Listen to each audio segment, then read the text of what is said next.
ইউরোপের সে সমস্ত দেশগুলো মনে হবে ছবির মতো, গোটা দেশ লেক আর রং বেরঙের গাছে পরিপূর্ণ। মনে হবে যে সে জান্নাতের যে বিবরণ শুনেছি দুনিয়াতে তার একটা নমুনা, যেন এত চমৎকার প্রকৃতি। অর্থনৈতিকভাবে সে রাষ্ট্র, সে সমাজ এতটা বলিষ্ঠ যে তাদের অভাব বলতে কিচ্ছু নেই। তাদের অবকাঠামো এত সুন্দর, এত চমৎকার যে কোনো রাস্তাঘাট, কোনো কালভার্ট, কোনো বিল্ডিং, কোনো স্থাপনা, কোনো জায়গায় আপনি ত্রুটি খুঁজে পাবেন না, খুঁত খুঁজে পাবেন না। যেদিকে চোখ যাবে শুধু নিখুঁত আর নিখুঁত দেখতে পাবেন। এত ডিসিপ্লিন, এত শৃঙ্খলা, মুগ্ধ হওয়ার মতো সব কিছু সেখানে আছে। এবং প্রতি বছর একবার করে বিশ্বের সুখী দেশের তালিকা হয়, সে তালিকায় তারা শীর্ষে থাকে। 1, 2, 3, 4, 5, 6 সব তাদের দখলে থাকে, সবচেয়ে সুখী দেশ। ইন্টারেস্টিং বিষয় হলো, সবচেয়ে সুন্দর অবকাঠামো, সবচেয়ে সুন্দর প্রকৃতি, সবচাইতে অর্থনৈতিকভাবে বলিষ্ঠ দেশ, অপরাধ প্রবণতা সবচেয়ে কম, সবচেয়ে ডিসিপ্লিন এবং সুশৃঙ্খলার দেশ, এমনকি সুখী দেশের তালিকায় শীর্ষে থাকা দেশগুলো, সেগুলোতে আপনি যদি খোঁজ খবর নেন, একটু গুগল করে দেখেন, আপনি দেখবেন আত্মহত্যার প্রবণতা পৃথিবীর সবচাইতে বেশি। অথচ আফ্রিকাতে আপনি মুসলিমদের দেখবেন মাসকে মাস খাবার পাচ্ছে না।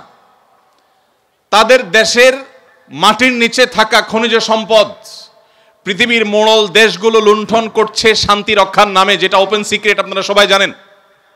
শান্তি রক্ষার নামে ওই আফ্রিকার গরিব মুসলিম দেশগুলোর খনিজ সম্পদগুলো লুট করছে পৃথিবীর মোড়লরা, যারা আমাদেরকে সকাল বিকাল মানবতার জিকির আর ফিকির শোনায়, সবক শোনায়, যাদের দেখে আমরা মুগ্ধ হই, যাদের দেখে আমরা অবাক হই, তাদের মতো হওয়ার জন্য আমরা লালায়িত থাকি। সেই ভদ্রবেশী মানুষগুলো আফ্রিকার ওই সমস্ত দেশগুলোকে লুটে পুটে খাচ্ছে, যেটা ওপেন সিক্রেট, আজকের পৃথিবীতে জানে না এমন মানুষ পাওয়া কঠিন। ভাইরা আমার, ওই মানুষগুলোর সবই আছে, পৃথিবীর মোড়লগিরি মাতবরি সবই তাদের কাছে আছে, কিন্তু মানসিক শান্তি নাই। আফ্রিকার ওই গরিব অঞ্চলের মুসলমানদেরকে আপনি দেখবেন মানসিকভাবে তারা অনেক বেশি শান্তিতে আছে, তাদের মধ্যে আত্মহত্যার প্রবণতা অনেক কম। এমনকি আমাদের মতো এরকম গরিব দেশ, যে দেশটির হাজারটা সমালোচনা করার দিক পাবেন আপনি, অথচ আমাদের এই প্রিয় স্বদেশেও আপনি তাদের মতো আত্মহত্যার প্রবণতা দেখবেন না।